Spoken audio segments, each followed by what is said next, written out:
I see. I believe you're working with Mr. Sanders. Where is he? But the program is supposed to start at 6:30. 7:30. And you are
Once she had reigned, she became sweet, roses in hand. The mountains had breasts, 2 Niles had tails. Thus she has named, life through the years. Over the white seas rise white and cold, breathing unsheltered, icicle bold. Soldiers from the sons, church servant Jesus, led her with love. Thus she is named. Now she is rising. Remember her fame. Remember the losses, her streams learned in vain. Remember her victories, her history slain. Now she is happy, although she has lain.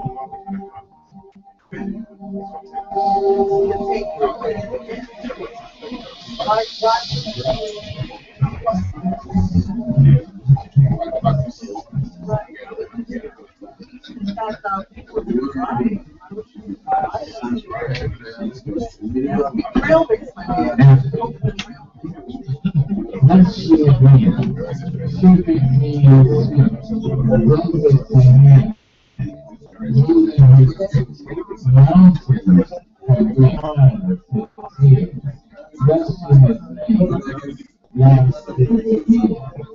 there any way that I can get? I need to print the program out for the event. So can I get it on a flash drive? Do you have a flash drive? Do you have print the program for the event. But I can print it right here. You have your remote control, so should I just say next slide?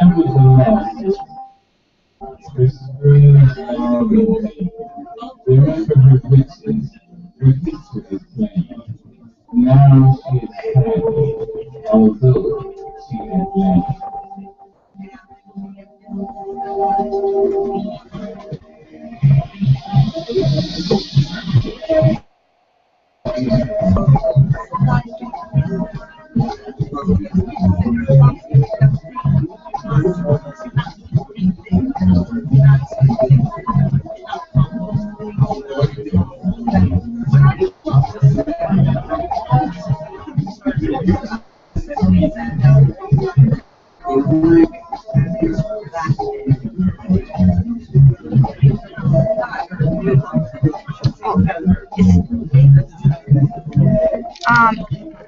Oh, I don't. Okay, it's on my email.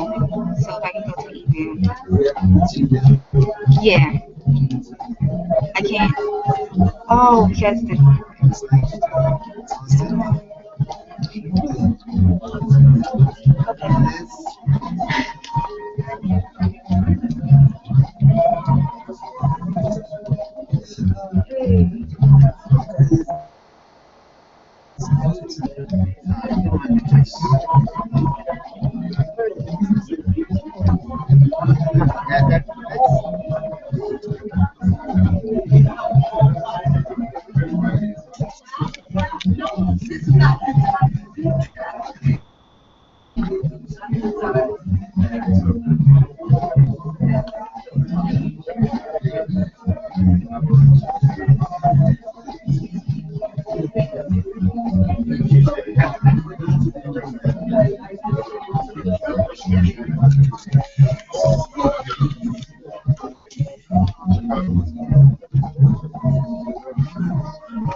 China.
You have one that controls.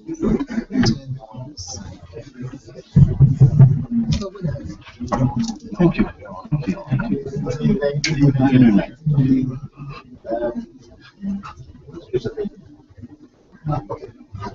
I lost you.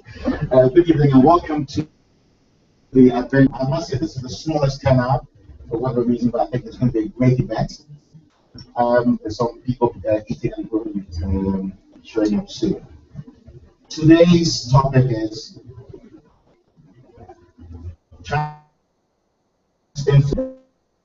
China's design and our culture, and I won't say too much about this. They have great heads and experts who share with us how this affects their work in Ghana. And this idea originally started when Coles and I exchanged emails, and he was visiting from Hong Kong, where he's Chinese architecture is influencing what's going on in Africa, and particularly Ghana. So based on that, but why don't we do something on China? This is a very personal topic, and we have to deal with it. It's not all negative. It's a great positive aspects. And so we have friends, we have people on the panel of the Ghana China Friends Association who are also here, and some of them are in the audience. I think the first thing I will ask is, since the audience is so small, can we all move forward? We have a rather discourse. But before I say too much, this event is dedicated to our dear Kofi Ansah, the fashion designer who passed a few weeks ago, who was on this panel 2 months ago. And some of the pictures that you see here are is of him at this event, and he was so vibrant and energetic and you know, wonderful. He was very, very special. So, and then our own Maya Angelou, who just passed last night, is in the great icons of African culture and so forth. So, and I think that it's a very fitting tribute to be able to have this topic. Because we started off with design, I would like to invite Joseph Hayford, who's the current president of the Institute of Architects here, just to share a few words, because I think the architecture is a reflection of who we are. And I think that it's very important that we all engage not only on the built edifice discourse, but also the public spaces. I think an African response to architecture is not only about the built, but the interstitial spaces that we so cherish. So, Joseph, thank you.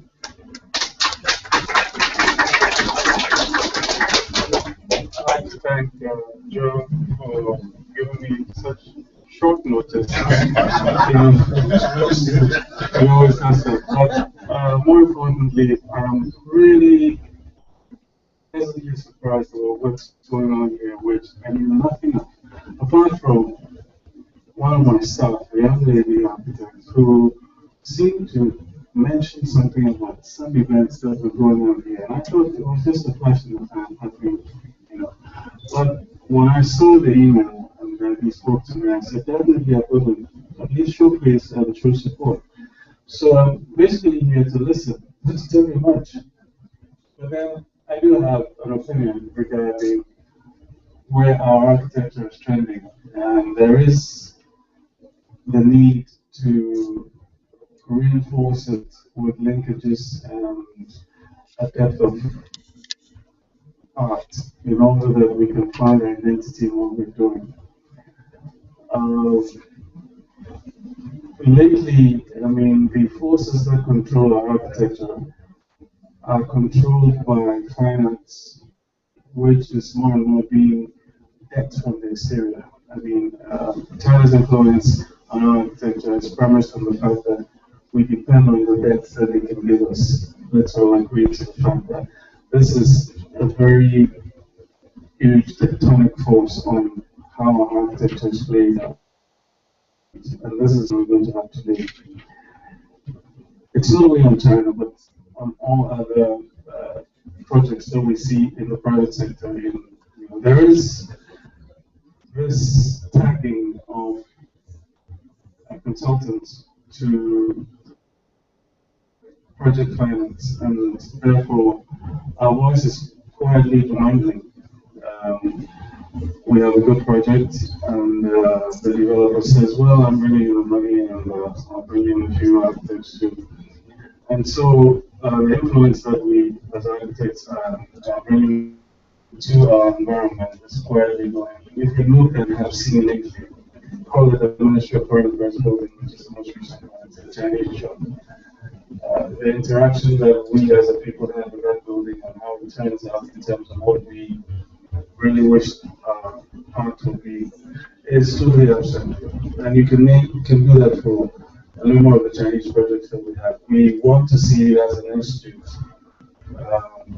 more interaction so that we can have identity in the structures that we build, even though we have great partners in development partners in China and in other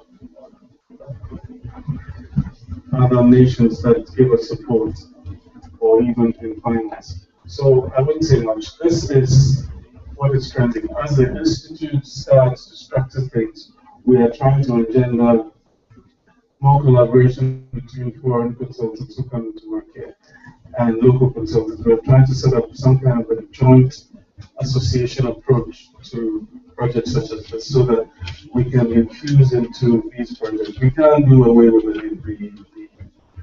the fact that they provide the debt for most of these projects.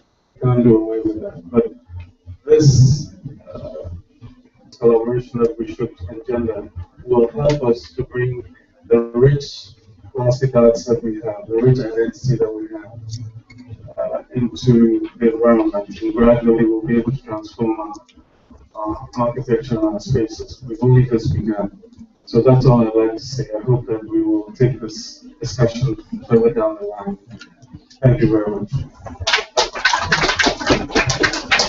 Thank you so much, Joseph. And we'll just hand over to the moderator for the evening, Kofi Blanton, who is one of the co-founders of this wonderful event. We started several years ago. So Kofi will take over, and I'm just going to enjoy this. Thank you very much. Thank you very much, Joe. I think we should need to say a few words about AID. For those of you who are first time visitors, first of all, we welcome all of you. We thank you very much for both your, repeat visits and your first time visits to our wonderful event. AID is a vibrant leader of the ideascape that is stimulating growth of this country, if you will.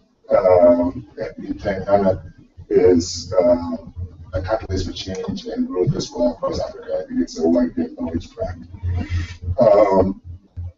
I'd like to say that AID is about what happens when we decide to shape our futures, ourselves, through our culture, and through harnessing the various intellectual viewpoints and the experiences that we have had here, as well as in the diaspora, which is why we call it the Legislative Diaspora, have endowed us with.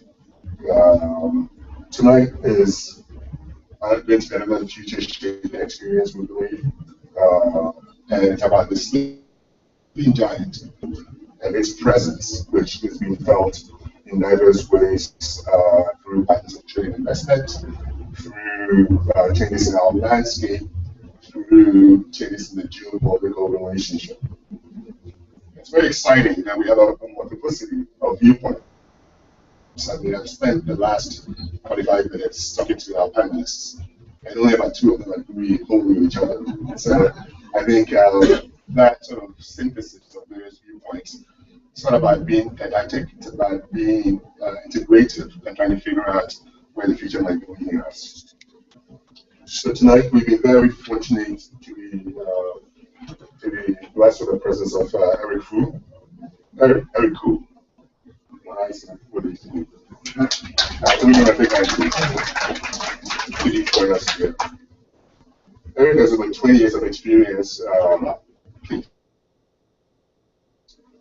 North America, and is currently managing a major steel company in Tehran. Born in Hong Kong in the mid-50s and later educated in the US, he has seen his birthplace change from a fishing village to an ultra-modern city, to a service-based economy. One of the most exciting things he said this evening, that history repeats itself, and he believes that history is about to be made here in Ghana, and that's why one of the reasons why he's here. Thank you very much for being here. One of the key players we have this evening as well is Cole Ruskamp.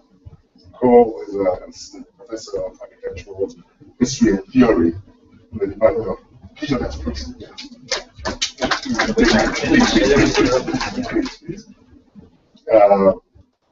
research focuses on topics of modernism, postmodernism, and urbanism.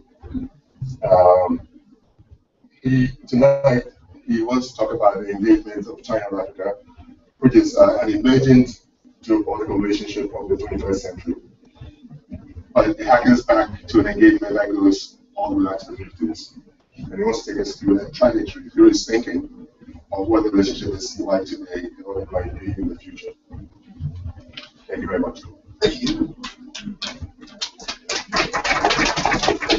We also have here heavyweight Ghanaian. Well, I'm going to say the best for last. The don't look. So, we have a heavyweight player here in our financial sector, Mr. Alex Good, who is from PLC Bank and is the head of the executive director of wholesale banking. I just tell you what he does there. It's the entire bank runs by. So I was wondering what the 300 other people there do. but he was going to tell us that tonight. And basically, well, the reason why we have him here is that the Asia and Middle East desk runs through it. And it's just very interesting ideas. Because he's in the financial sector of China, in the Ghanaian financial sector daily. It's interesting. I'm not going to give everything, but it's interesting because Cole talks about a unilateral approach, and you talk about having invested in the Far East, with a branch of the bank in the Far East. So it's quite interesting that we have those two viewpoints, so I just going to shed some more light on that. Our other panelist, another distinguished personage, is Mr. Daniel Nwanyega, who is the General Secretary of the Government Chinese Friendship Association. He's very eloquent on the topic of why China is here and wants to be here and what it sees as its key interests in being on the continent, any area in particular. As well as about future trends. So we're looking forward to hearing him discuss on it as well.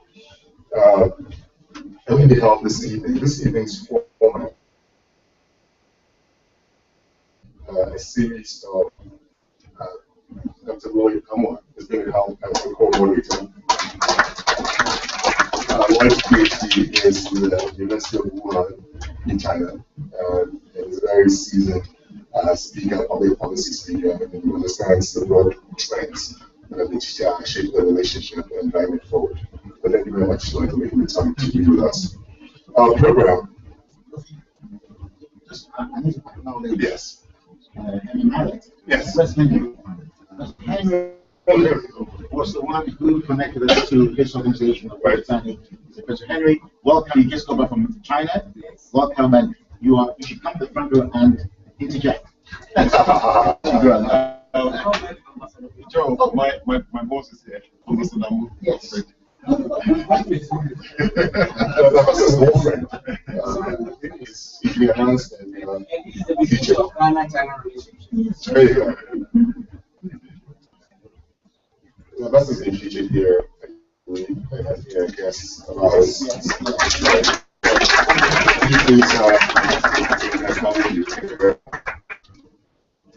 We started a little late, and we sort of created indulgence for this. But what we're going to do this evening is to start off right away with Cole's presentation. After which I'll introduce presentation of their viewpoints. After which Lloyd will lead in asking questions based on presentations. I'll have a few questions to ask as well. We'll have about another 10-15 minutes of that, and then we'll open the floor to the audience to ask us any questions as well. Thank you again for coming. Thank you all for coming. Thanks to Joe for organizing this around my trip, and also to Kofi for the fine introduction. And finally to all the other, so look forward to the conversation. I've over-prepared a bit. I have maybe a 25-minute presentation that I will quickly condense into a 10-minute summary along with images. But essentially, I'll kind of briefly take us through the last 50 years of architectural production and specifically architectural knowledge exchange between China and Ghana. Slide. Thanks. China's involvement with Africa, and particularly with Ghana, then known as the Gold Coast, dates all the way back to the non-alignment movement and the conference that was held in Bandung in 1955. And it was there that China first sort of laid out its ideological goals for engagement with Africa, which included kind of liquidating the last vestiges of European rule on the continent, fighting imperialism, colonialism, as well as revisions. There were also very pragmatic goals sort of shaping this relationship, and that was China's interest in reclaiming its seat in the United Nations from Taiwan. And so decolonized African countries were critical in this strategy. Over the course of the 1960s, China began to court votes in numerous countries in Africa. Today, slide, obviously the China relationship has changed in dramatic ways, and it's become arguably the critical geopolitical relationship of the 21st century. and so architecture to sort of trace some of the developments that have occurred over the last 50 years and to kind of try and predict where things are going.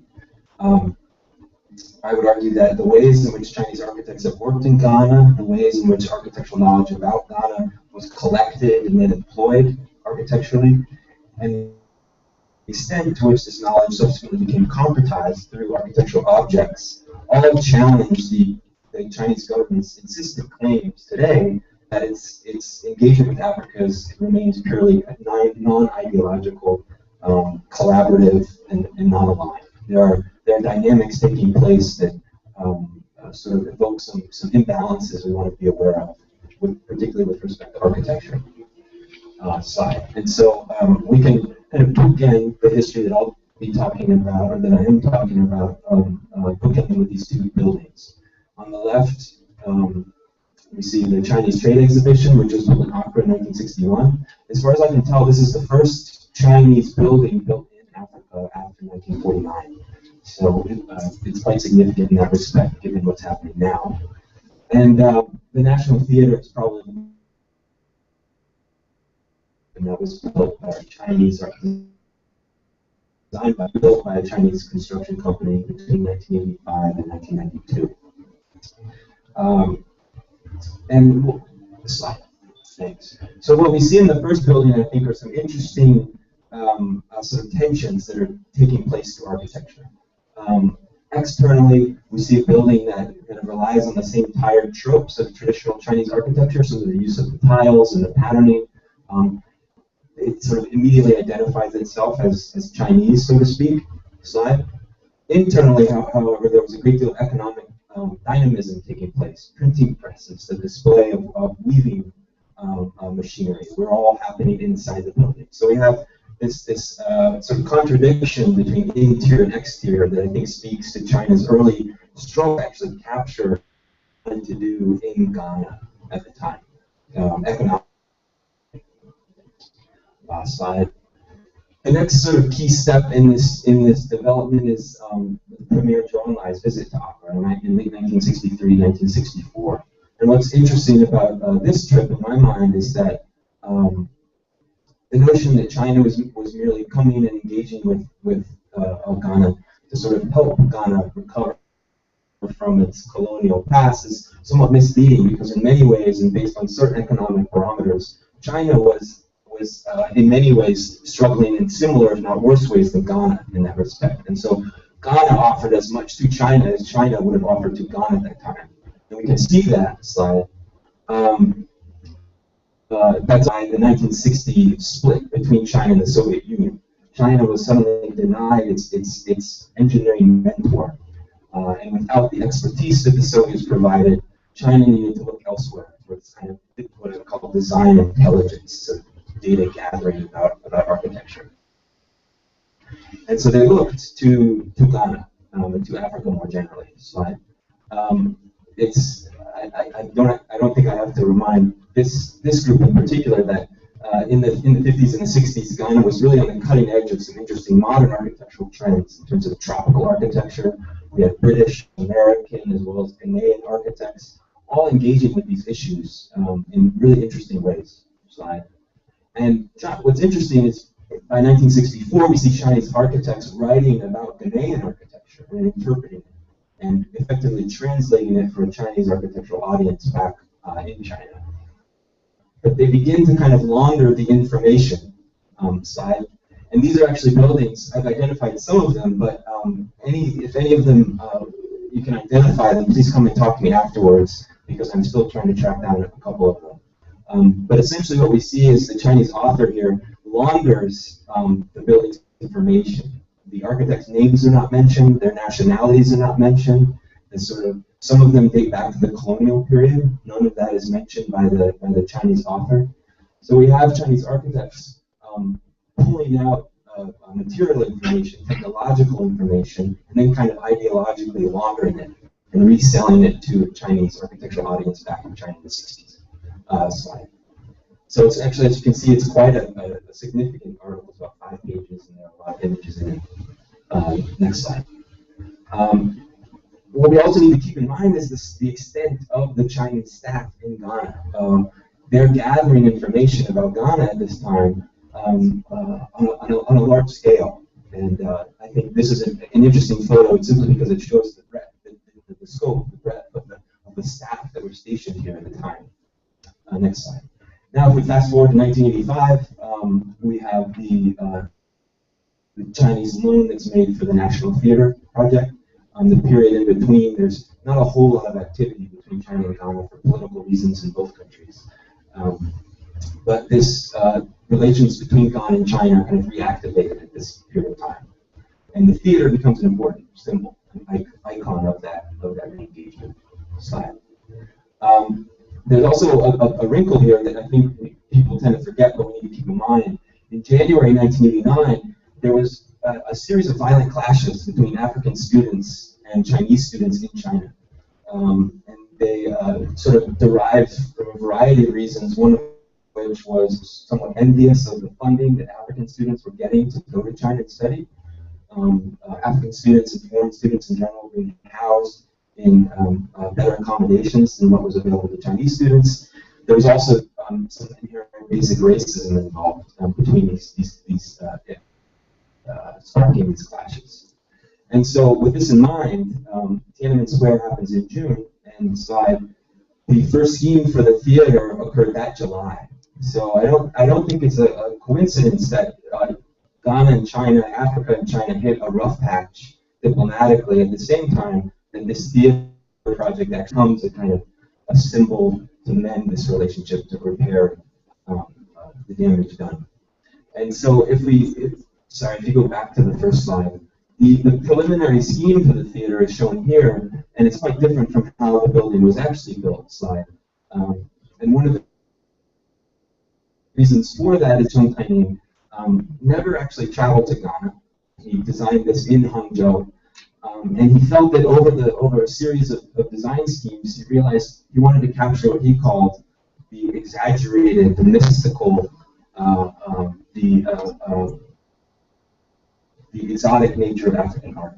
And these should all ring bells as sort of catchphrases of sort of overgeneralizations and stereotypes of African culture.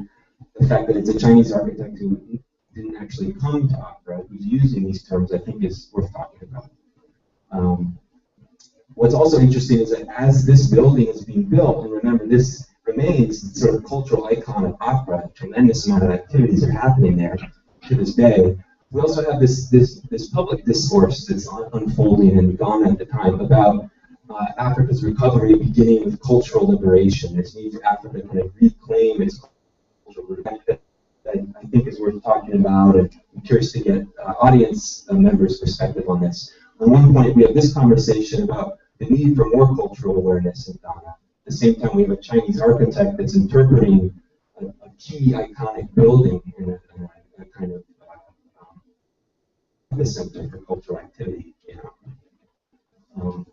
So moving forward, I would say that when we talk about China's ongoing construction influence and architectural influence in Ghana, we need to be aware of the lack of reciprocity. There's an imbalance that's occurring. Chinese construction firms are obviously here and visibly present and influential. I don't know anything about Ghanaian architects working in China. I don't know anything about Ghanaian construction companies engaging in Chinese projects. And so that, if this is in fact a non-ideological collaborative relationship, that sort of dialogue I think needs to take place, and architecture becomes an important symbol of that. So I'll end there. Thanks. Thank you very, very much. Eric? Yes, could we have you? Oh, okay. Well, ladies and gentlemen, welcome to tonight's event. I didn't have a PowerPoint presentation at home, okay? But that doesn't mean that I didn't come prepared. So I have to just use my voice and my pretty face. Hope you guys can stay awake for 10 minutes. First of all, my encounter with Ghana dated back 1.5 years ago. That's all. I should say my experience with Ghana and Ghanaians is only 1.5 years old. first encounter with Ghana stayed back about 50 some years ago. My father actually founded a steel company in Denmark, Fail Fabric Manufacturing. I was a lot of people heard about that as the good old days. I came last year to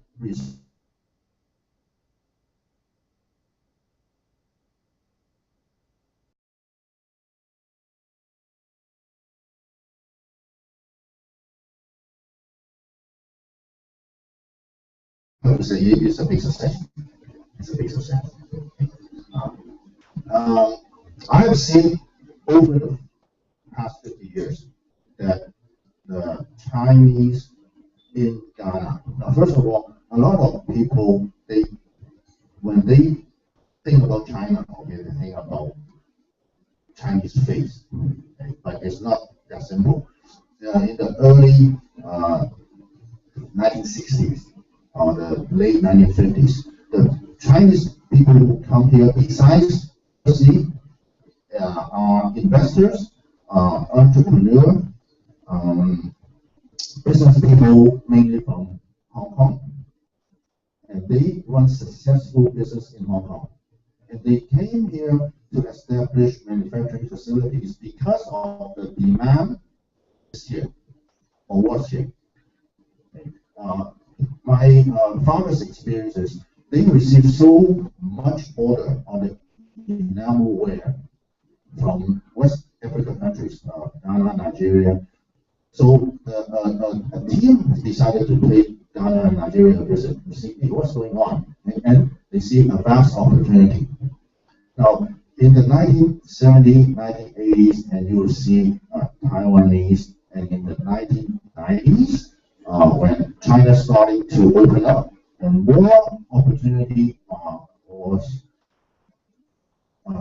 to those who in first of all, I have to clarify one thing. I'm of Chinese descent, but by nationality, I'm not. I don't hold a China passport. Okay? So a lot of things that I talk about is probably from an international citizen's point of view. And in the 1990s, the year 2000 up to today, a lot of Chinese arrived in Ghana or African continent. More of an explorer or adventurous type of mentality. And a lot of them are individuals or in small groups, as well as a lot of big enterprises that are backed by state-run companies in China, or even a joint venture, a big joint venture projects between the two countries. So there are vast diversity of the Chinese population today in Ghana. But today's topic is about China's influence on Ghana culture, economy, and architecture. Architecture, I don't know because I don't design things, and actually even that's a long story. Now, but China's influence on the culture and economy. I want to take a more of a worldwide view, and then we will seal back into Ghana. Is China's influence to the rest of the world, whether it's developed country or developing country, usually is quite subtle. It's not very obvious sometimes, or so direct that you can feel like in America we say make or break.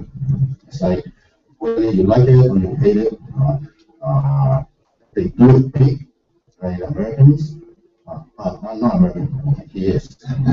Yeah. And like McDonald's, Kentucky Fried Chicken, Walmart, Pizza Hut, and these kind of big enterprises, they come in big, and they make it, they stay, otherwise they retreat. China never like that. It's not because of the changeover from the 1949 from National Party to People's Republic of China. China is all along is the Chinese culture that the Chinese people are usually quite reserved.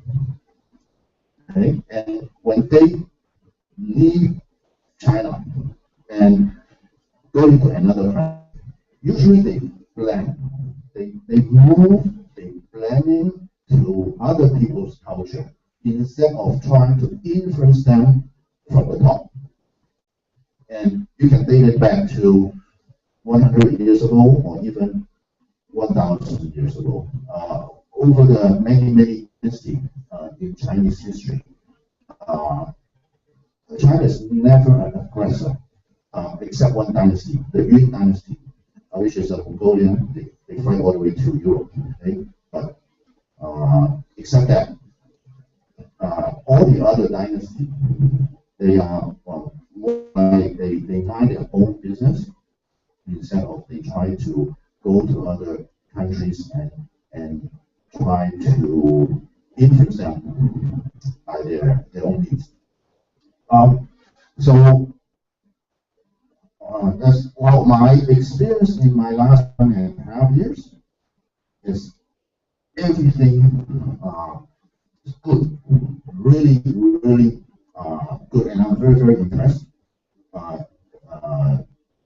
what the Ghanaians have done here.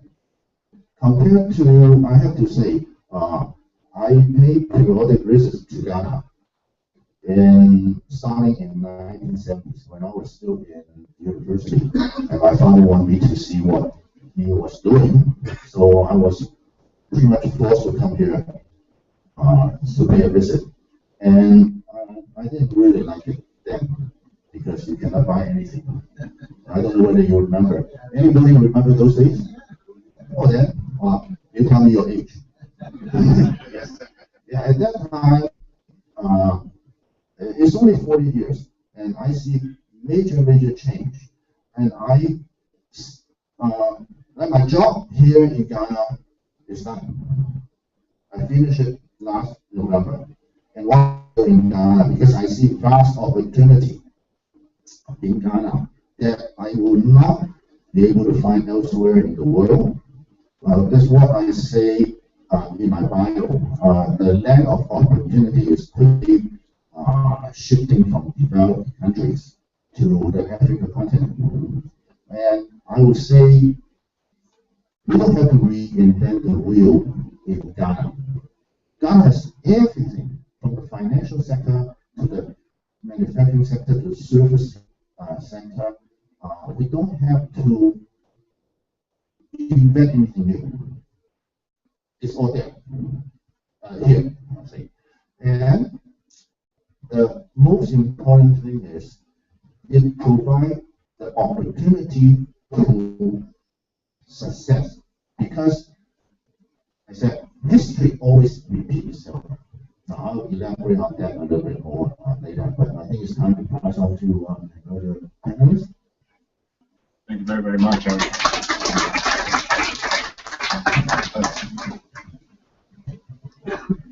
Good evening.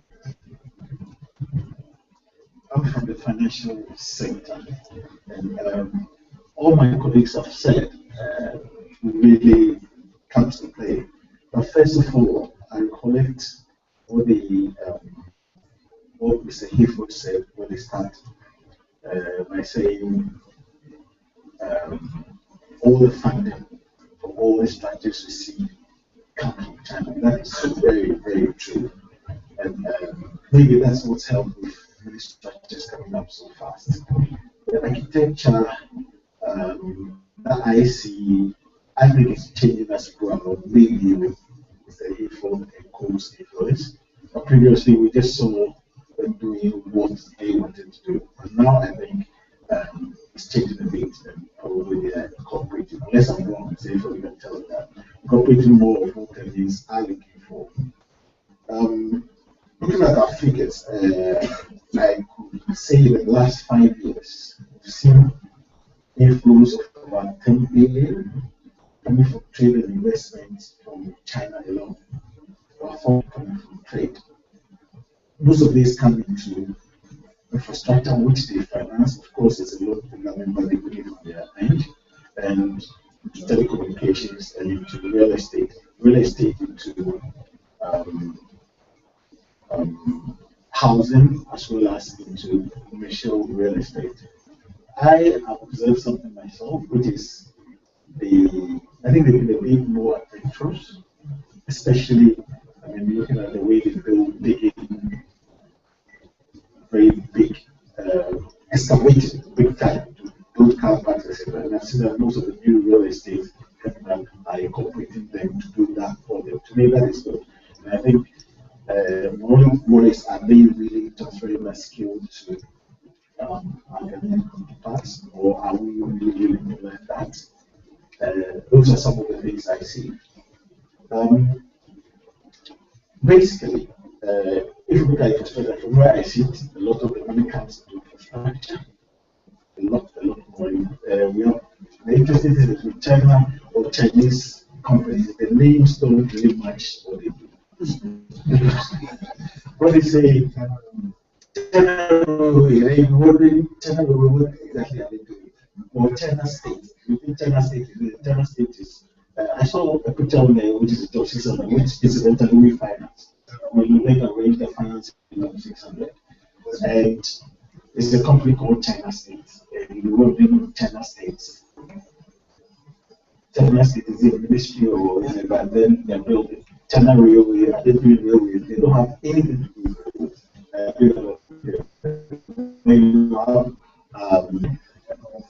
China water, they don't really with water. I don't know how they come by the name, but whatever it is, they still get the job done. I think they have very good work ethics. I see them a lot of them deliver within the timelines, deliver on time. Those squeeze for a little margin they could get, but my experience is they seem to keep their word. When they say they do something, they do exactly that. They're hardworking, they work through the night, which I'm sure we are learning from them. There are some bad things with them, I'll leave somebody else to say that. I also realize they are very adaptable. They blend in like my colleagues say, and most of the businesses they do are interrelated, so they end up always doing business among themselves. There's a whole chain, so that as the FOD said, they probably have a contractor, they have a consultant, they have a company that imports the towels, they have so everything. And then it gets very difficult for maybe getting together. But I think we can learn from this. Maybe that's a way to do things to get things done correctly, because you don't have to learn people who probably might fail. By and large, I see that they've added a lot to our economy. But most of the time, they probably do what they want to do. Basically, they probably are interested in projects that will be related to getting money from China and promoting projects. So, our discussions earlier, I think we can incorporate more Ghanaians into what they do.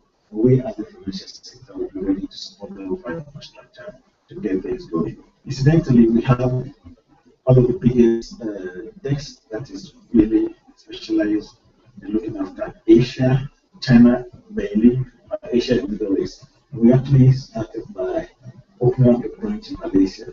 We did that because basically it was easier to get English speaking to China. There are lots of Chinese in Malaysia. We use that for that. I think going forward we might be changing it. But it's helped a lot. Having Chinese, being able to speak to their Chinese counterparts, to fill forms, to have the kind of interaction with the Chinese. They like friendship. Friendship in different ways, because they can only get to you when they know you for a long time. We go for functions that they organize around there. They've been interested in opening a place in Lebanon where they teach Chinese. Very soon, I'm sure half our people will speak Chinese. Because they will be following the money. But by and large, that's what we see currently. And I'll leave my colleague to say something else. If else can do something with that. Thank you. Thank you very much, Alex.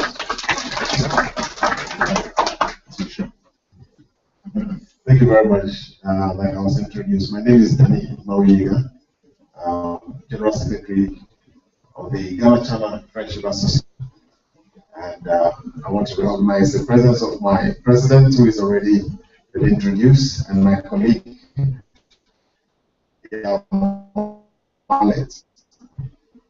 association in Ghana revolves around us. Fortunately for us, one person who is still alive and was present when the Ghana-China Friendship Accord was signed in 1961 in Beijing is present here, and that is my president, Ambassador Amogo Shawin.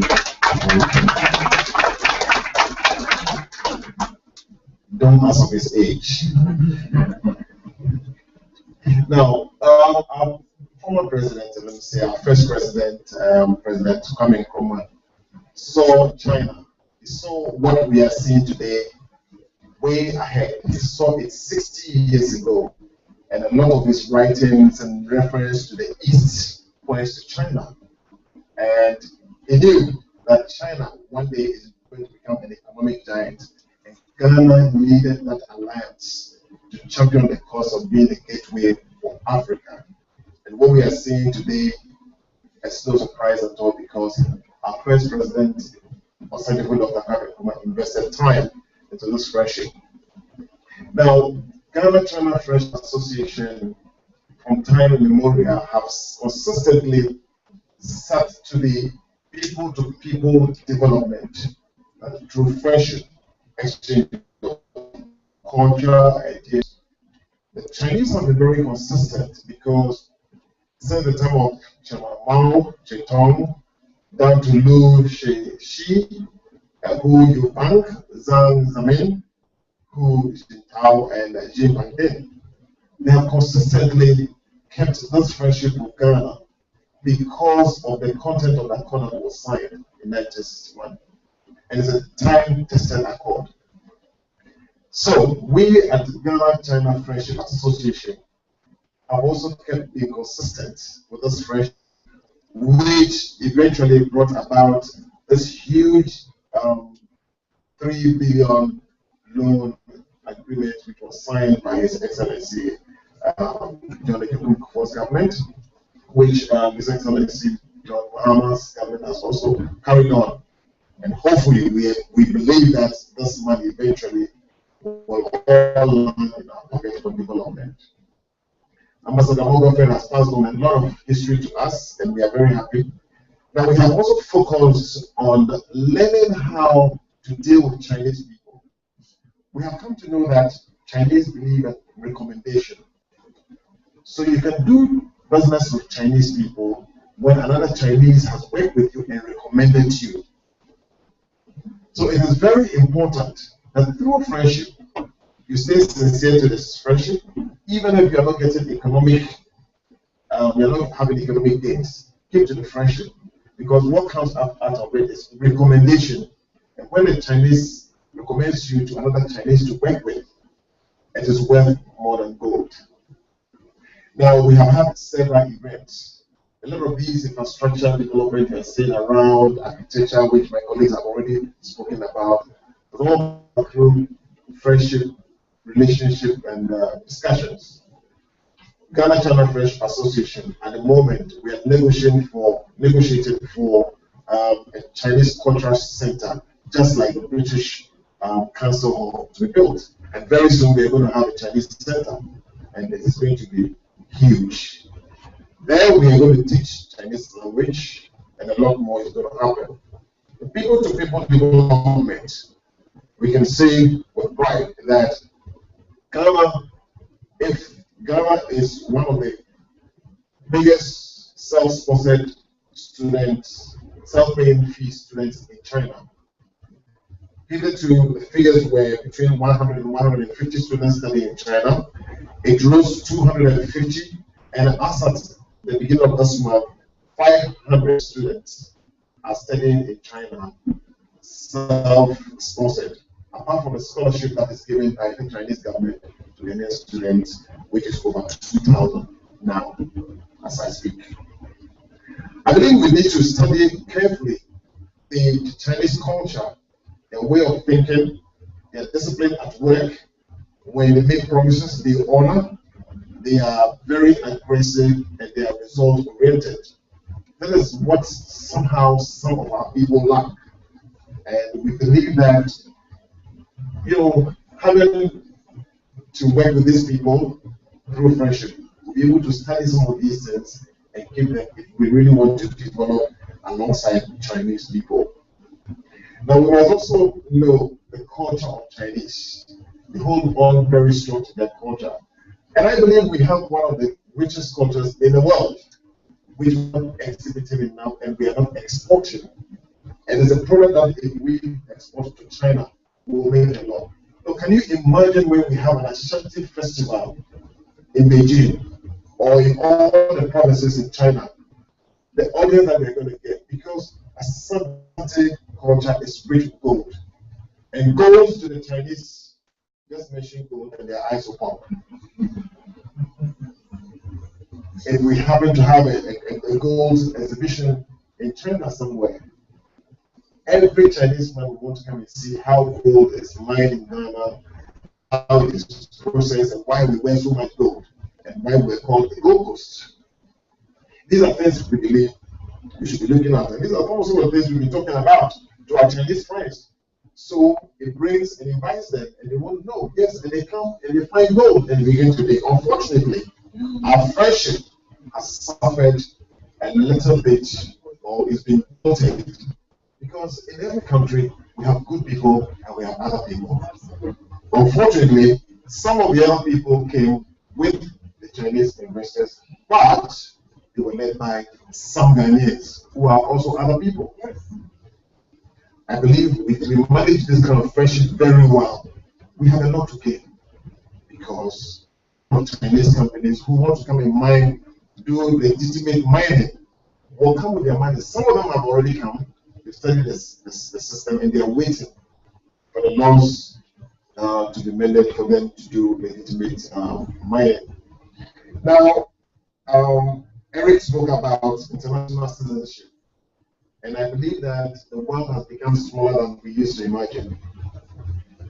People everywhere are traveling anywhere to go and settle for want of a better life. And so you cannot stop anybody from traveling anywhere and deciding to take citizenship. Fortunately for us, our Chinese brothers and sisters want to come in here.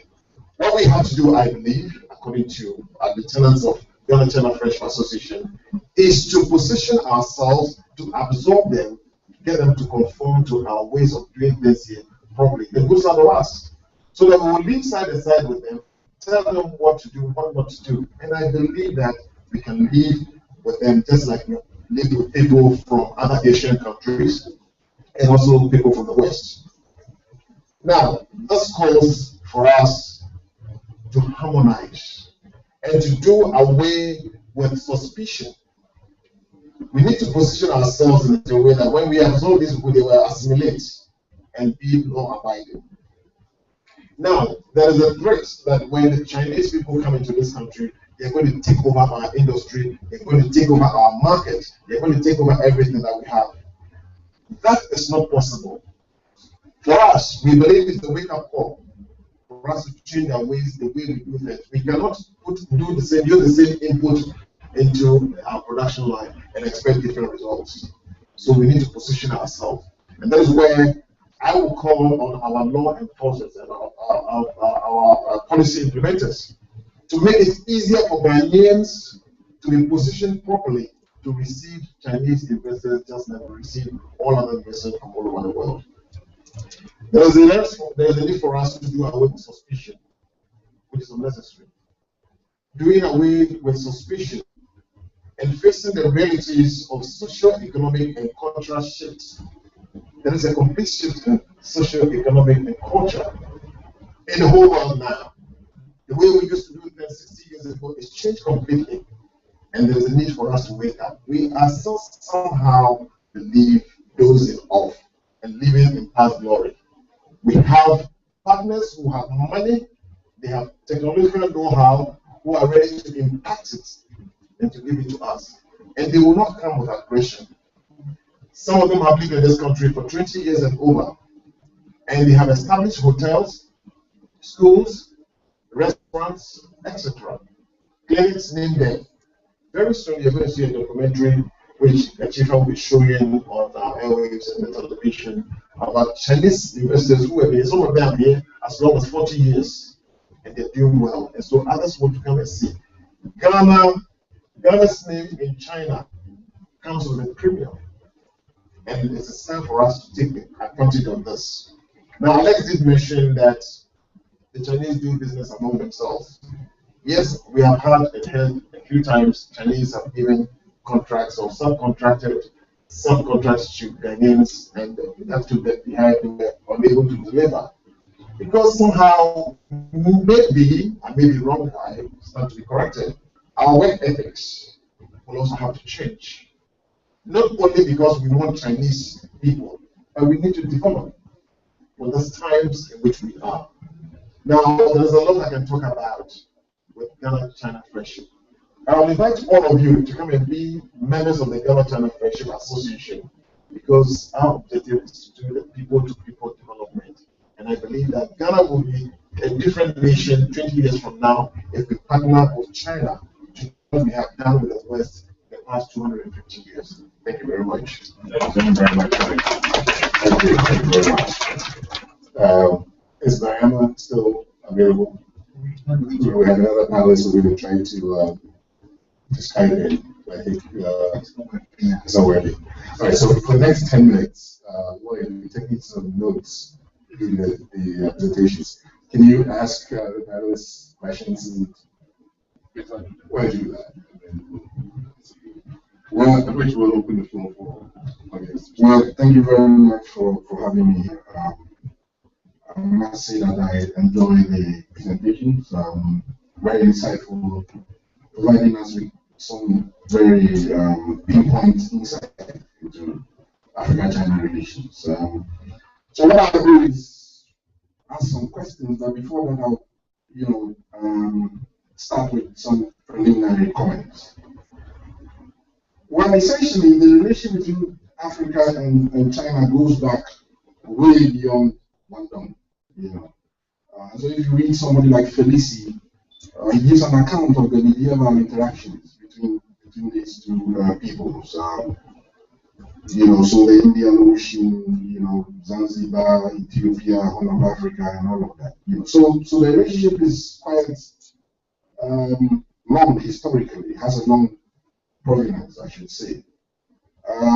By the Ming Dynasty, the Chinese were obviously far more competent, have become far more competent in sailing, and so were able to reach our shores and that kind of thing. But of course, by the 1950s, the relationship between Africa and China had begun to develop into a far more organized way than before. So you're right about Bandung. But we have to understand, for example, the picture that you showed is about Wan Hua. Wan Hua, who was the first Chinese ambassador to Ghana. Yes, he had a large staff, but the Chinese have become clear in their mind once there was a problem with the Soviet split to begin to engage Africa far more tactically. And so they began sending, diplomats and opening, first they started with cultural centers in Egypt and that sort of thing, and then, began to build embassies. So this is not that strange.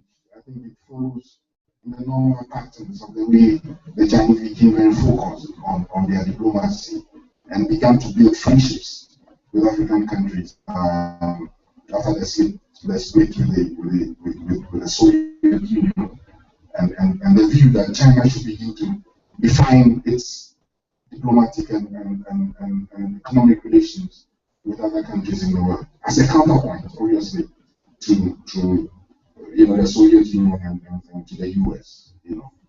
I just want to make that clear. The other thing that I want to raise is about the hard work, the ethics thing. Well, I think this is a discourse that is out there. Yeah, it's true that the Chinese work hard, but I think that if you take Ghana, we also work very hard. And so we have to balance the narrative. You have our cocoa farmers, my own ancestors. They make cocoa the industrial crop of the world. setting the basis for chocolate and the rest of it. Ghanaian farmers. So across Africa, the notion of hard work is not strange to us philosophically in terms of our worldview and that sort of thing. So I just thought I'll bring that up just so that the discourse is balanced. We don't fall into what we call Oriental exceptionalism and that sort of thing. So now I try to go to my questions. My first question to you, Danny, you made an interesting point about the adaptability of the Chinese when they go into other cultures. Of course, we know we go to Canada, there's a Chinese town, we go to the US, San Francisco, and the rest of it. Is that not a function of the Confucian culture? Is it not Confucianism that makes the subtle, approach to interaction without that evident? Is that not driven by this Confucian values that you have? Of course, Lee Kuan Yew has made that point repeatedly, that Confucianism shapes the way you interact with your view. Sorry. I think so. Yes, if memory serves me right, it's like 50 years ago. All these ancient teachers, all their books, we have to memorize them, every single word. The Confucius, the belief is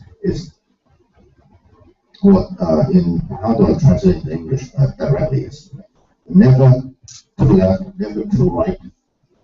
Right in the center is usually the right way. So when Chinese they migrate or they go to another country, instead of forcing the other culture to instead of forcing the other culture to adapt to them, they will blend in and they will absorb what is not suitable. So the Chinese over many years have this character of they adapt, but at the same time they will try to ignore, like in every culture and country, you have good people or you have some less desirable characters. And the Chinese culture, when they encounter a new culture, another culture, they will quickly absorb what is good, and they will discard the bad. And that's why you see the second generation in America and Canada, in Australia, or I don't know about Europe. You see the second generation, the high achiever in school is usually Asian descent. I'm not saying that the Caucasians are less smart. I'm not saying that.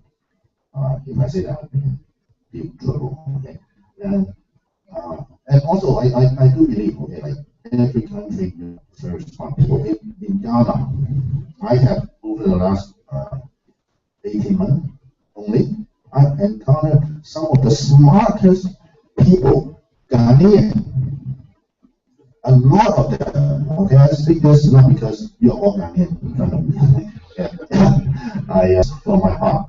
Yes, and if you say Ghanaian is less efficient, I totally disagree. And I can quote an example. I don't know about you. Okay, I can quote an example.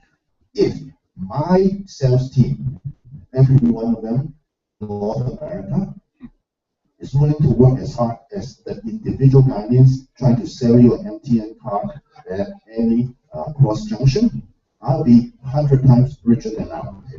Okay? And these Ghanaian entrepreneurs they are the most hardworking, and they're willing to hustle, and you don't see this everywhere. Okay, I don't see this in Canada or in America or in Europe. Okay? Certainly not in every cross junction. So, like, where do they learn all these? Because they see the people. Not of course, like not every Ghanaian they're willing to do that, but maybe 40, 30 years ago, I do not see a lot of these entrepreneurs. And the Chinese nowadays who come to Ghana in the last 10 years, it's more of an individual entrepreneur instead of the big corporate landing. Okay, thank you very much. So what I'll do then now is to try and I'll ask a general question so all of you can have a bite, right? Okay, good. So the next question will run on your presentation. You talked about $10 billion in terms of trade and investment. Now the question for all of us is, who benefits really from all of Both Ghana and China. Firstly, the money comes from China. They lend it to us, so of course we pay interest on that. They give it to their companies to do infrastructure, etc., for us, which really can benefit from. Provides job for Chinese and Ghanaians. I can't tell you the proportion, but it depends on which industry. Depends on which industry. It depends on which industry. So they also provide employment for their people and provide skill transfer, hopefully, to Ghanaians as well. I'm looking at something like the gas project, which is being done by Sinopec. I'm sure we have lots of there, but we have skill transfer to lots of technical Ghanaians there as well. China Railway, I think they're doing lots of road work in Kumasi and the region. And I think they did from here to Kadeta or Tripoli as well. We have Huawei, that's supplying lots of telecom, basically to our telecom industry. And then we have China State that does all the small edifices that we see around, like the Ministry of Foreign Affairs, the Ministry of Defense, and currently the Job 600, which I know there was a Ghanaian architect or consultant that made sure some of the looks are more cultural. For example, the setup is like they're supposed to look a bit like the seat that the chief sits on. The stool, if you can tell this. So all those things were incorporated. They have the mosque, the church on the back, and lots of the tilings in there, the grass and those things. So we are both benefiting, but if you make money, you look for where the money is, and mostly money goes where it's needed. And if you want it more, you get it. So basically, I think we're both benefiting, and there's more that we can benefit, and we should take advantage of that. But it should be in a mutually beneficial way. We shouldn't sort of see everything that's pushed up for us to just take it. And I believe we are good leadership doing that. anyone wants to, on the panel, please, wants to take a go? Do you want to, who's benefiting the relationship? Especially on the economic front. I don't know if you want to tie it in with your architectural analysis. Well, I mean, I think it's difficult to say. I think if we want to hold China accountable for its claims of mutually beneficial collaboration, and architecturally, we can look at whether, to what extent the Chinese government is funding architectural departments here in Ghana. Have there been efforts to build the capacity of Ghanaian architects so that they may eventually be able to compete or Ghanaian engineers so that they may one day be able to compete. My understanding is that kind of funding isn't happening. That kind of capacity building isn't happening. And so if it's outside the educational arena, then the question of knowledge exchange becomes really important. How do we define knowledge exchange? Is it simply the practical application of one particular technique, or is it something that's sustainable over the long term?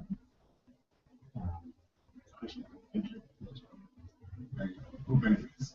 Well, benefits. Perhaps the Chinese are not doing a good job of highlighting the things they're doing behind the scenes, culturally, educationally, and China extends a lot of scholarship to Ghanaian students to study abroad. These are some of the benefits. As many as 300 every year, and now it's increasing. Like I said, we have over 500 Ghanaian students studying in China, self-paid, and China is matching this figure now, and even giving us more. Now, every month, about 200 Ghanaians live here in Accra to go to various places in China to go and study how to manage NGOs, how to manage small-scale industries and companies. And these are all paid for by the Chinese government through sponsorship. I believe we are benefiting. But then again, there is technological transfer, as was said by my colleague. Ghanaian engineers are going to China and they're going on programs and they're learning how to bring some of these technologies into the country. So perhaps we are not seeing money coming into our pocket that way, but we are getting something like the technological transfer, which is going to benefit our economy in the long run.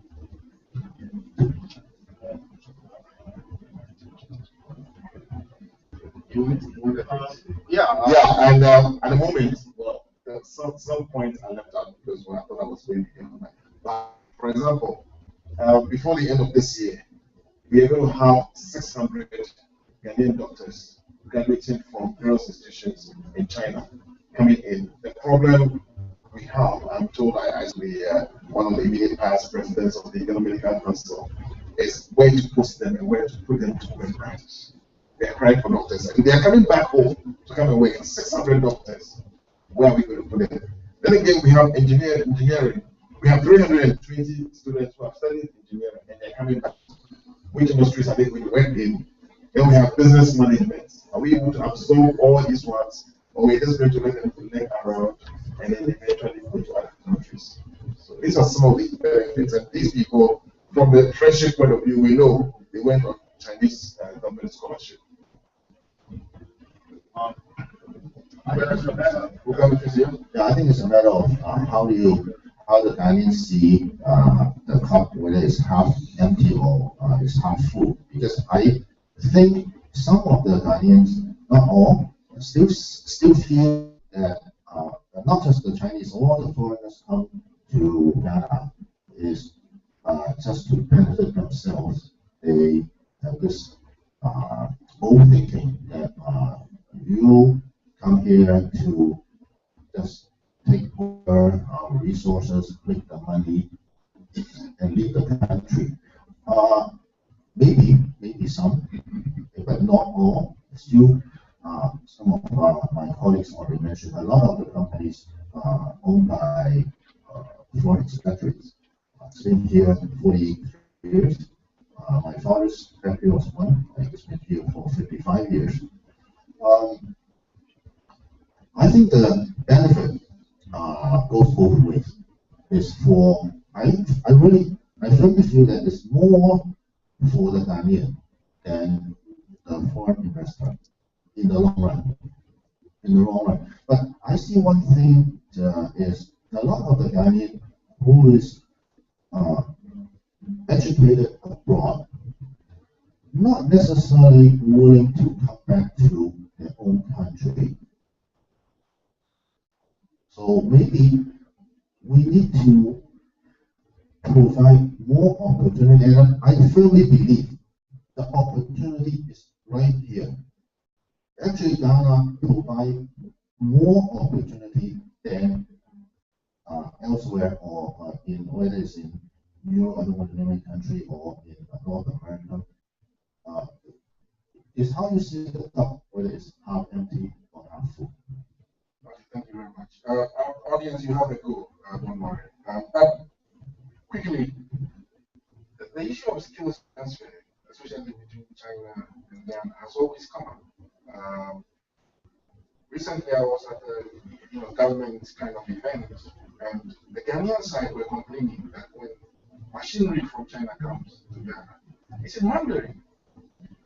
And I give you an example. In Singapore, the transformation under the People's Action Party, there was a very specific focused program to ensure that software engineering capacity was transferred from the Japanese to the Singaporeans. You don't have that here.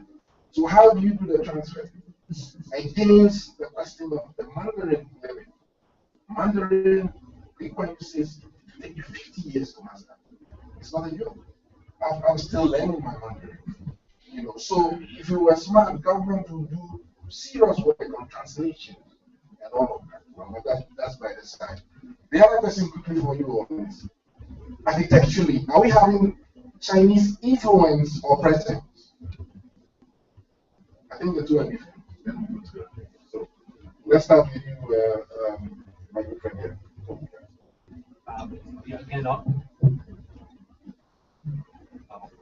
Hello. All I can speak to is a few interviews I've had with respect to the National Theatre, and this question about what actually is being transferred, I think, is interesting. I met someone who still works at the theater and was a member of one of the original construction crews, the Ghanaian construction crews. And at the end of that project, he said the Chinese foreman essentially singled out the hardest workers within each crew, right? There was sort of a prefab crew, plumbing crew, electricity. And those leaders then became the people who were trained to continue to operate the theater. So you could argue both sides. You could say that there was transfer happening and that these individual talents were selected and supported. On the other hand, all of the people who were let go after the project, how much knowledge transfer and exchange really happened there. And far fewer people were hired than were not, right? The other point I wanted to make speaks to the language obstacle, which I think is critical. Over the course of the construction of the National Theatre, the Chinese foremen who were sent here to manage the project didn't speak any English. And so again, the gentleman that I spoke with told me some great anecdotes about the Chinese foremen having to, if they wanted to go grab a hammer, for example, they had to draw a hammer and give it to the Ghanaian worker who would then find the hammer. I met with someone yesterday, it might have been the young woman who told you about this event tonight, Stella, in the Architectural Registry Council and Board. And she said that when apparently an earthquake hit Accra in 2004, I want to say, the National Theatre was damaged a little bit. Unfortunately, all of the plans were in Mandarin. All of the blueprints were in Mandarin, and so repairing the theater became difficult because nobody could read the plans. So again, it just speaks to some of these pitfalls in what hypothetically it is knowledge exchange and transfer. Thank you very much. I think we're running out of time. So what I'd like to do is still give you the opportunity to ask some questions from our audience. So I think the people in our audience can we start first? You, please. Yes. Yeah. I'd like to raise your indulgence and outline Addis Ababa. I want to do that. At a joint press conference today, the African Union Commissioner for Culture and the Chinese Minister for Culture launched the Year of Africa, an ambitious program trying to bring African culture to the people of China. With events moving from city to city over a period of 6 months, the Year of Africa will include book fairs and art exhibitions, performances of music, drama, film and dance, academic conferences, fashion shows, and sporting events. Leading African novelists, poets, artists, musicians, film directors, choreographers, composers, couturiers, architects, and designers will be on call. 100 novels and non-fiction works by African writers will be published in Chinese translation. The Minister of Culture will place at least 5 copies of each of these books in every Chinese library. The Minister of Education will supply children's books by African writers and illustrators to every primary school in the country. African academics will be invited to take up temporary residence at major Chinese universities to signal the establishment of a network of new departments of African studies. Conferences will have a broad range of issues of interest to African and Chinese scholars and intellectuals, creative artists, and journalists. All these events will receive wide exposure in the Chinese media. African soap operas, suitably dubbed or titled, will appear on popular television channels. An African tourist fair will travel from city to city. African and Chinese managers will establish a permanent Year of Africa office in Beijing to ensure that manifestations of African culture will become a regular feature of life in China. A website in Chinese and other languages will offer background information on the participants and links to all the Year of Africa events.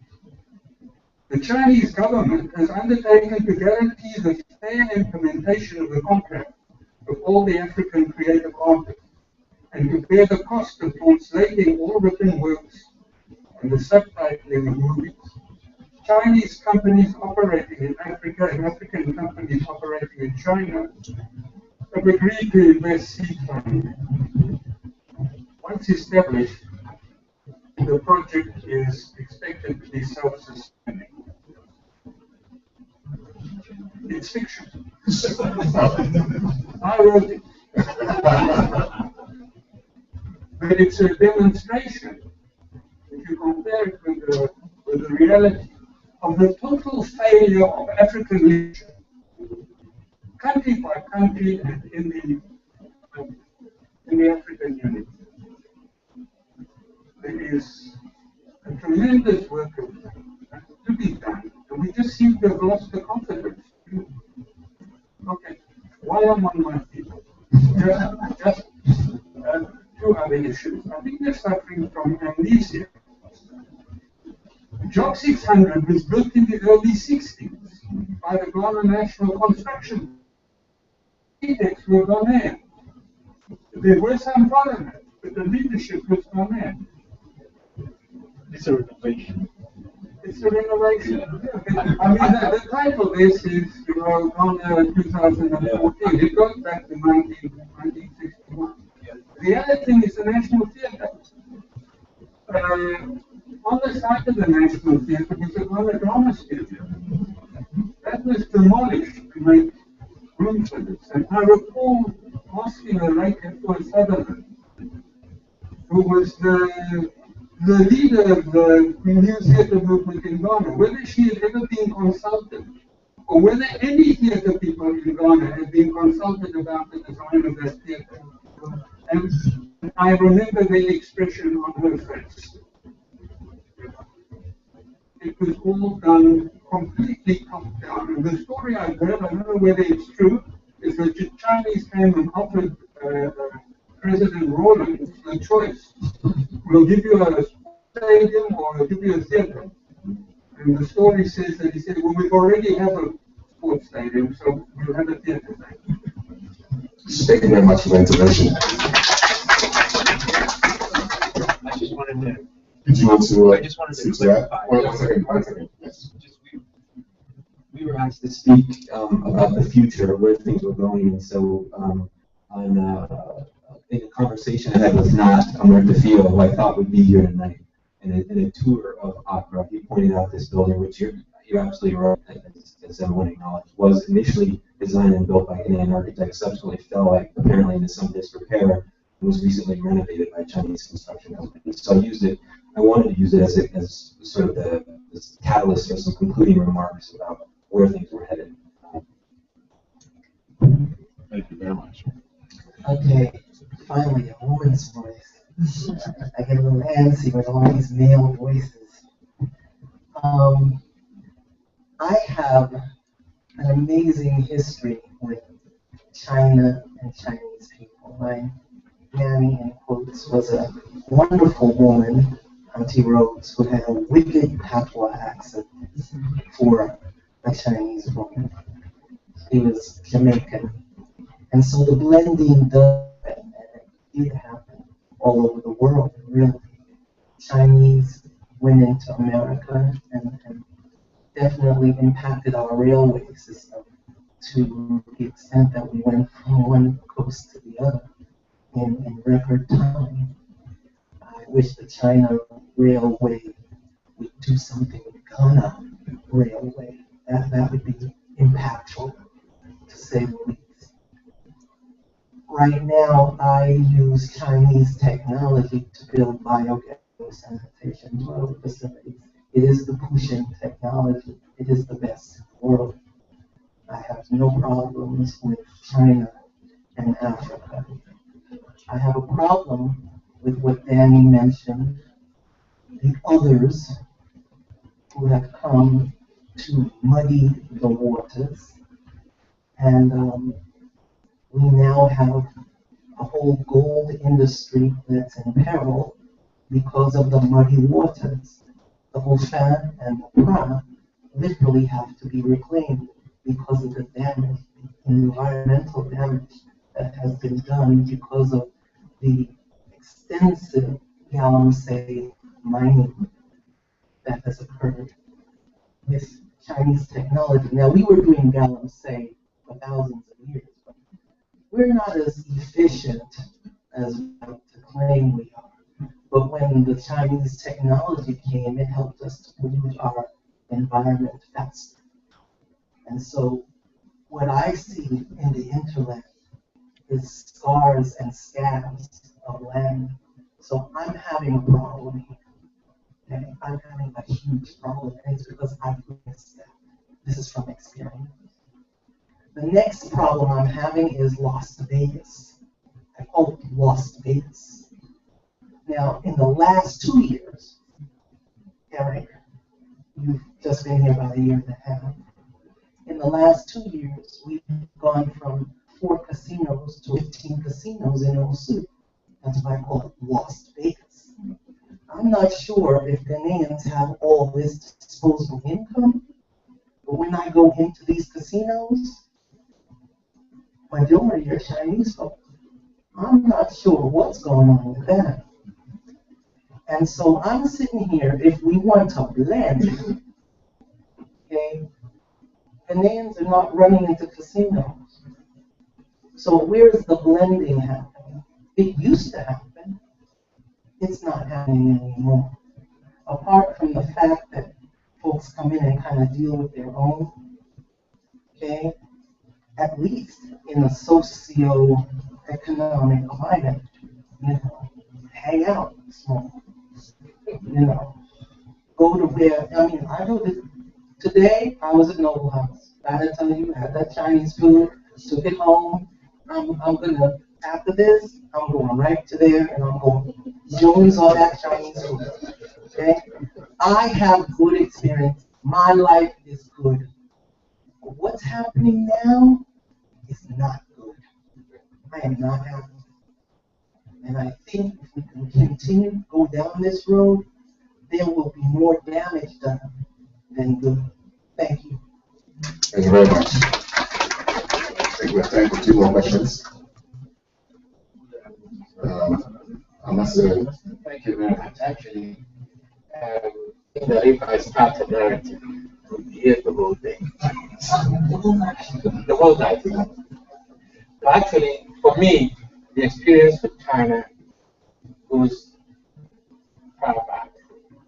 I believe in 1949, the greatest things which happened was the fact founding director for the Center Information of the Chinese Revolution. Have you taken any advantage of what the Chinese Revolution did, what they learned from the great work to where they are now? They've done a lot of work which we can study. They've done a lot of work which we can learn. And I think the Chinese are very good in their friendship relations, Danny said. And I feel that to get to the kind to get, we need to do our own homework. I was in Cuba, and when I was in Cuba, we felt that we needed to train people. We sent over 1,000 people there. I went there, there were 12 people. In a year, we had 1,000 people. Fidel had the Isle of Youth, and the Isle of Youth were various African countries. This idea, which was brilliant, was that if these young people in their formative years will come up and network, they will in future become leaders. And this will hasten African unity. There are all kinds of ways in which we can do it. I think the Chinese experience is very important for us. We have to learn, we have to work very hard. We're not going to get any handouts. The Chinese have gone through the Great Leap Forward. Now they've reached a stage. They still continue to call themselves the largest developing country in the world. If you say anything else, they're not usually happy. My own entrance into China was 1959, when it was the 10th anniversary. They went around the world and got student leaders who were supposed to be radical to go and attend the 10th anniversary. That was my first time.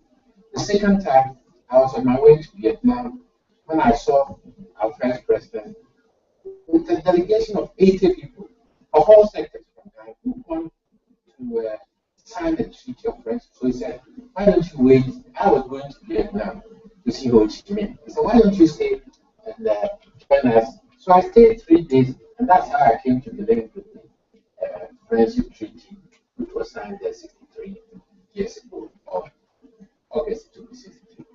So I believe the forums like this should have a whole day, because there are a lot of people can contribute.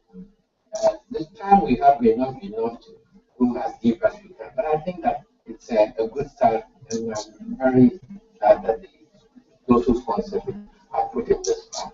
And that's what I like to say.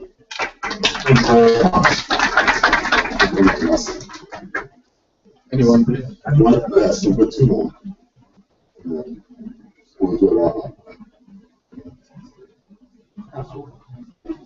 We beg for investment into Ghana. People don't beg us to come in, we beg them to come in. So in that regard, I'm happy with China's idea to provide services and products we ourselves can provide for ourselves. But I've been fighting back tears all night. Starting with this gentleman when he said, most of the projects he deals with are funded by the Chinese, which means they bring their own architects, instead of how can design for them, and so on and so forth. The two Ghanaians in the middle there spoke about work ethic. There is a difference between Chinese work ethic and ours. Everything that's been said with the Chinese can be said by the Koreans, the Japanese, and the other Orientals. I've gone past to see people by nature. I look at continents and entire groups. There's a huge difference between these Orientals, and it starts with something called work ethic. So the host can say, oh, the Ghanaians are hard working. To be sure, the ones on stage are, they're leaders. There are exceptions in every society.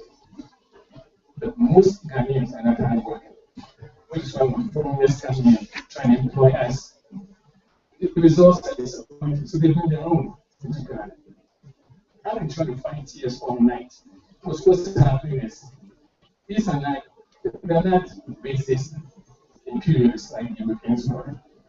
They'll come in, set up their China shop, invest here and there.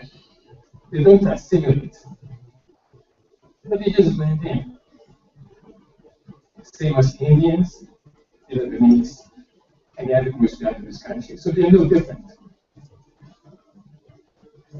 But what I see is we're losing our country and losing our continent. If you look at the top 100 countries in this country, about 5 or 10 are Ghanaian. Look at the Ghana Stock Exchange, it's a joke.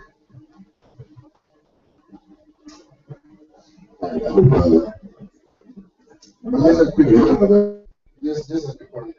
I remember a forum like this in London where I was last year. We were talking about Africa-China relations. The Dutch foreign ministry, was a small country, sent 2 diplomats to come listen and take notes.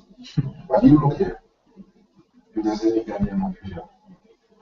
That's yeah. Okay, good evening. My name is Neil Budai. I'm an artist.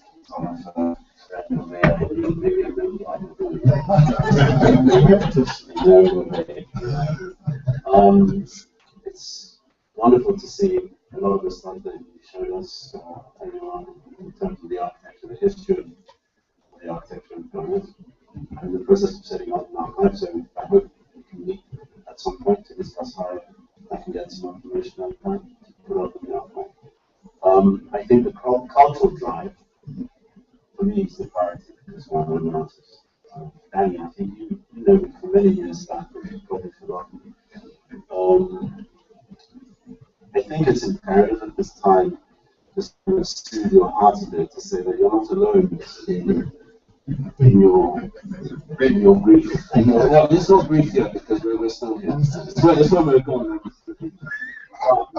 I think it's really, we have a golden opportunity to do kind of fun. I've been working in the gold fields, as my sister spoke about earlier on. I'm documenting the relationship between Ghana, the land, and gold. And at some point, China became very dominant in this space, in this story. And you know, we're aware of the devastation that took place, and there was a lot for us to learn. And I'll bring it all back to architecture in a minute. One of the things that I experienced was I was asking the Ghanaians who gave the land away and everybody else what happened. I said, well, what did people do with gold? Nobody was a chief, or a villager, say man, apart from its money. That really disturbed me because we've been mining gold in Ghana for centuries. And all these centuries, the only answer we can give each other is it's money. So we have no idea that it's used for electronics, it's used, you know, nobody even mentioned jewelry. Okay. So that's a problem when we're dealing with natural resources, let alone when we're going to deal with situations like architecture. The bulk of the society doesn't understand its own relationship with its resources. It's not going to understand its relationship with the greater technologies of architecture, culture, engineering. I mean, you know, you name it. It's, as you said, it's going to be the exception that will be sitting at this table. I mean, when I walked in, I was actually looking around to see where my fellow artists were. I think there's only one of them here. So it's a problem because if we're going to learn, because it's the cultural revolution that's going to take place, it's going to change people's hearts and minds. So where are the cultural people to talk about the architecture? Where is the student culture to be here to engage with us and say, well, these are the opportunities, or these are the policies that we're putting in place to drive Ghana to be able to handle this uneven handshake with the rest of the world. And it's a very uneven handshake. Nobody would like to say, yes, you know, Ghana is a wonderful place and all of this, but the inherent problems we have of bad education, uninformed population, and an extremely ignorant governance needs to be changed. And we need to be saying this openly. I don't think we should be afraid to challenge our government. You know, as far as I'm concerned, if they shoot me, one of you is going to stand up. That's why I'm saying it. I don't mind. Right? And it's time that we really insist, because that drive that we're talking about from China from the 1960s to here has been very deliberate. It didn't happen just because God all of a sudden had gold, or we had golden opportunities. It happened because over the years there has been study, there has been reflection, there has been observation of us, and they say, okay, these people, they're ready for what we need. And we're going in. We're not ready. I see the evidence is around, we're not ready. We sitting in the room is not enough to say that there's a cultural exchange or economic exchange, not at all. So I don't know, I think that we need to put more pressure on developing a leadership that understands the needs of its own people. And then this forum will really make sense to me. All right, thank you very much. Yeah.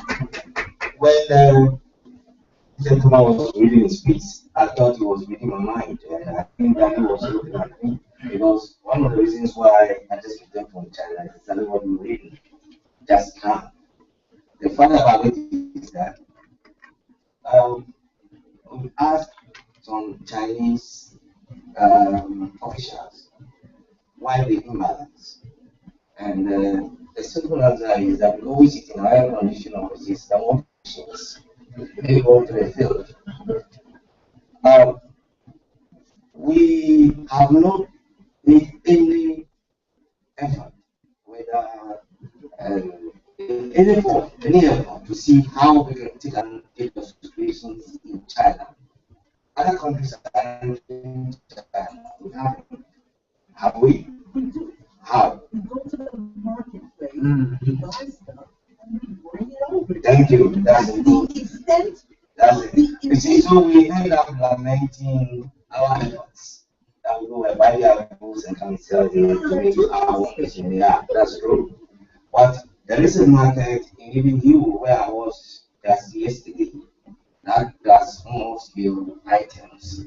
And that if you have a young pool, unemployed graduates going in there to buy these things, I think they will not call themselves unemployed graduates. It's a well-employed graduates, that's what they call themselves. And I'm telling you that there's so much in the market there, in China itself, that will go individual. Like what you were saying, the results will be fantastic. And if everybody thinks, including Lloyd actually, thinking that the Chinese know Ghanaians is a lie. They don't know us, maybe in official circles and everything. We need to go and show our presence there. We need to go and make ourselves visible. We must enter China. We are worried about how many Chinese can come here. Look at their country. We can enter there. We should go there. I have decided to participate in every tourism fair in China. Next month, I'm going back to Beijing. The point here is that China's outbound traffic in 2012 hit 100 million. We are only talking about government officials. There are private Chinese who are millionaires. There are private Chinese who are billionaires. They have money. In the past, it's only government officials who travel. Today, private businessmen travel for leisure. They don't spend, according to their own statistics, they don't spend less than $4,000 in 10 days. So if you are able to start traffic, then you're doing well. I can tell Joe for that his house can be a tourism attraction to the Chinese. People are asking, what do we have to give them? We have a lot. Chinese believe in image. They believe in image. If you take something from here, if they can come and pick something from here and say it came from Ghana, that is another thing. We are not branding ourselves. And branding is not what you say about yourself, it's what others say about you. That's branding. So we need to go to work. If we really want to engage the Chinese, I will tell one thing now. The Chinese are coming like the sugar no. They are coming. Whether you like it or not, you come. How you engage them is the most important thing. The part about it is that the private sector has made a lot of R&D. I went to a company in 2015. They produced a new, what do you call it, the circuit breakers. And Tint produced for General Electric. Tint had an international desk. They had in Ghana, even Togo, Benin desk. The places they were mentioning, the energy issues in Ghana, I've never heard of that before. They have studied, and they have the money, they have the technology. When they come here, all our energy problems will be solved, and that's Chinese. They take it. If that's what we want, that's what we get. All I'll say is that let's get to work. That's all I'm saying. Thank you.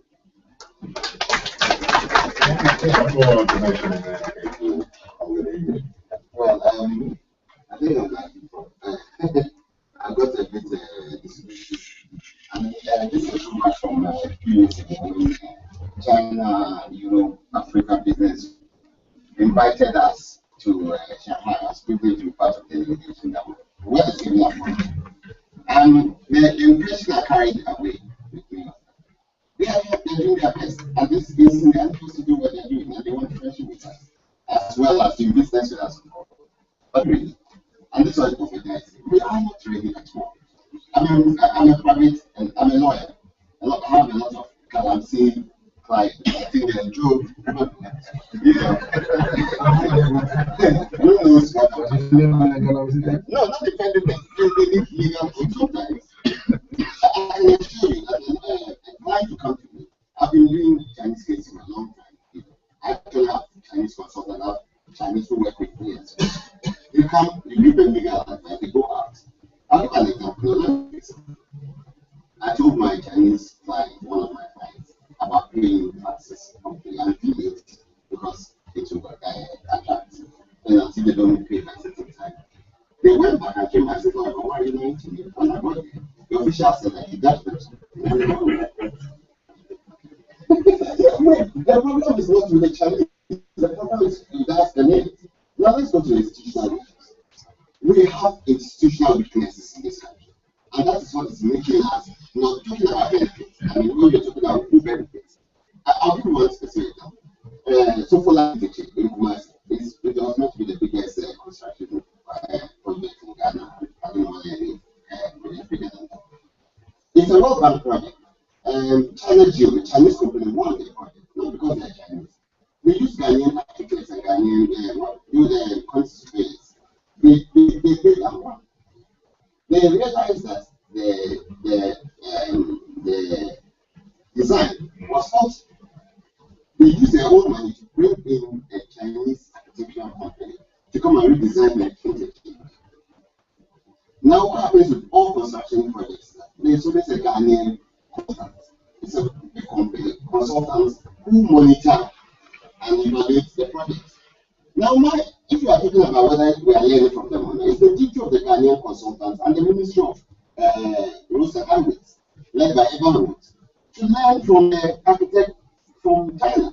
Through the translation. Pick up whatever ideas you have and pass it down. Do we do that? We don't. So I think that at some times, and maybe I have this familiarity, Ambassador knows, maybe what you call a familiarity with Chinese, maybe I'm with them, I think that I'm being kind to them. But I can assure you that after working so much with them, I've been everywhere with them. I've worked with them very much. I've worked with Ghanaians and Ghanaians. I've worked in other countries as well. The problem is 100% culture. It's not the Chinese fault. We refuse to learn. We refuse to work hard. Talk about it and I'm saying things like that. You tell them that there's a small scale mining. The law is very clear. They cannot do mining. When they get in there, people and government officials have said this on TV several times. I'm always trying to mention names. Up to some, I would say, if I say the highest level, I mean, presidents, no, it's not the highest level. But people who are mandated to look after interests are those who take money from the Chinese and give them the things to go and do. They mess up the place, and then we come back here and then blame them for it. They have been done anything wrong. It's our fault. Now, another point is that I was privileged to handle a delegation from China, one of the universities, and then they were interested in environmental protection. They told us that they brought not to clean up our rivers. Of course, I'm sure they know that they are partly to blame for the university. I personally took them to the Ministry of Environment, mention any ministry. had access to them to every place. It came to naught because the Ghanaians were not interested in taking the money to clean up the rivers. I'm just like, I have all the documentation. I can assure you. So at some point, you know, like, when we read, it's not just about the Chinese. The Lebanese are here. They keep to themselves. Nobody talks about them. You know, Indians are here to themselves. The Chinese have come here. They came there in droves. Now, what is happening now? On Monday, I had a case. I went to immigration. What is now happening is that immigration, you know, they're trying to be a bit stricter than they were before. Ghanaians have started forging visas again, and Chinese are coming into Burkina Faso. That's a speak to you. So we have all these problems. The question is, what is the solution? Yes. One thing I find interesting about Ghanaians is how easy it is to criticize yourself. You have the problem. What is the solution? Okay. Let me try. I think the solution. One of the first things that when I took the email from Joe, and I was very excited. Engaging each other. I think it takes us a few people to start talking. I think if we can engage ourselves and understand what our issues are, we can probably formally and informally keep telling those who matter. Because we are in private practice. Most of us don't work for the state. The people who we pay to work for the state to look after countries. Are they accountants? No, they are not. At some point, I even mentioned the minister's name and shamed him on TV. Whilst I was on TV, he sent me a text message. You know, and then, yeah, after that, he called me and he was upset with me. I said, I was off it. You know, because the Galamsey operators, people, a group of Chinese brought in the excavators to do Galamsey. I found out, and I told them, it is illegal. Don't do Galamsey. That part of your equipment, let's find a large-scale license for you. I engage everybody on that issue. Now, the National Security Council, and you can put me anywhere, National Security Council, people went back and took the excavators. As I speak to you, it's not happening. They took the excavators, gave it to the operators. They are working as I speak to you now. I can take it. And I can mention names of national security officers who are doing it. What is the solution? The solution is that we not just here. I'm not a talker, I'm an implementer. I'm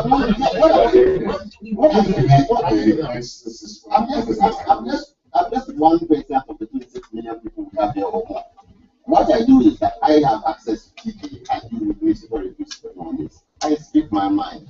I say things. I mention names without threatening to mention names. Sometimes when I get out, somebody calls me, say, "But why didn't you tell me about this one?" Maybe it works. But we should, in our own individual ways, try and engage this issue and be bold about it. You know, to hit a rock. Look, I want to do somebody. I want to see a minister about something that was very, very urgent. It was very, let's call it confidential. When I went out, somebody that I went to report phoned me and said, "Oh, so you want to tell them?" That's how I went on there. The minister is part of it. That's the head of the mafia. You see what I'm saying? So, you know, we're used to this.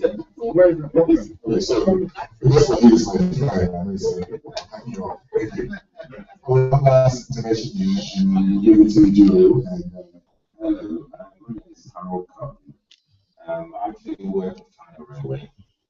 And I want to say to you that China Railway have different functions. There are 40 different subsidiaries within China Railway, and I'm China Railway number 10.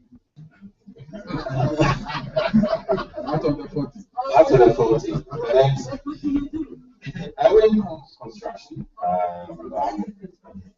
no, China Railway does everything as to them. My problem is it's not so much that we engage with China or how we deal with them when they're here. The question is, what are we doing? We know what the problems are. What solutions are we putting in place to aid our own country, our people? I've heard so many people complain this evening. I'm shocked. Not one person has stood up and said, "Okay, these are the solutions." You know, my brother here is complaining, he's crying because of all this. It's fine. But we need to find solutions to our problems. We don't expect them to come in, give money, infrastructure, and so forth, and as well as tell us how we should do our work with them. we must find solutions, and our governments need to do that. And leaders, people like you, opinion leaders on TV, we should find solutions and go out there. Not just shame ministers, but actually come up with solutions to help our people. Okay. Thank you very much. Now, before George takes the mic, I want to say thank you very much to the panelists. Thank you very much to the audience for staying past our bedtime. But it seems to me, thanks, Jim.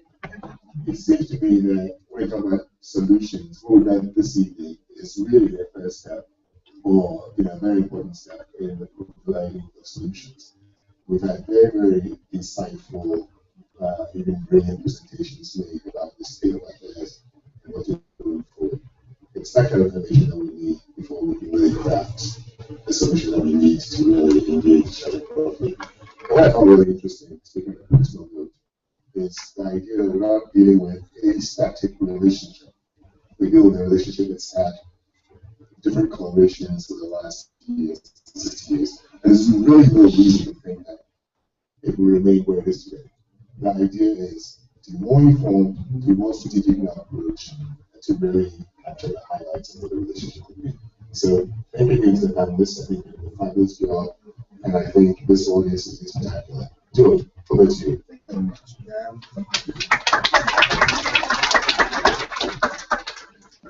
To all of you, Ambassador, especially thanks again for facing our event. Danny, thank you, Alex, Cole, Eric. I must say this, to your point. Things are happening and we have to engage or find approaches to be part of the change. I was recently, 2 weeks ago in Durban, on a jury of international students competition. International. There were 300 selected projects from all over the world, and we had to select 15. We were not told where the projects were from, gender, country, nothing. And we had to whittle down to 15. So at the end of the days of intense arguing and analyzing and all that, and I was working with architects from all the world, South America, South Africa, Europe, China, and I said, I want to know who the 15, what countries they're from. Out of 300, we had 115. 13 was from China. So that era where we thought Chinese design was inferior or Chinese products are substandard, the reality is they're producing some of the most incredible young architects of our time. So you can imagine the next 5 years when these young students are qualified and designing. So we as young architects and young students of architecture, so where are we at? It's a deliberate policy of the Chinese government over the last 20 years to send their students all over the world to the architecture. I was a professor at USC, and I was wondering, who are all these Chinese students? Who's made for this? Well, they've gone back to China, and now the professors are training the young architects. They're producing some of the most incredible work in the world. So when we found out this, we got all panic a little bit. There's something wrong with this selection. And one of the jurors in the group said, I just came to another jury where there was the same ratio. One, they're encouraging their students to think global, to enter international competitions. I'm sure their talents all out to all of us. I think we need to look beyond our borders. We need to look, really believe that we can. And it's by doing over and over again that we can get better. I think we all have this notion that the solution is there. It's through experimentation for generations that we can become better. So I'm going to thanks all of you again. The next big idea will be at the end of next month, and hope to see all of you here. Thank you very much.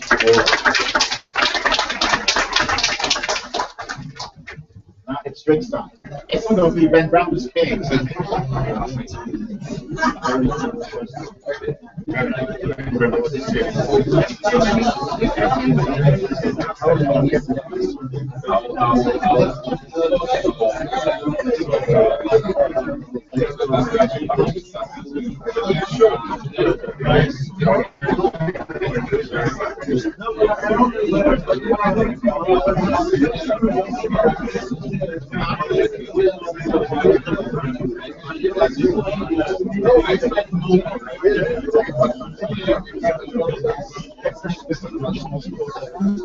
you.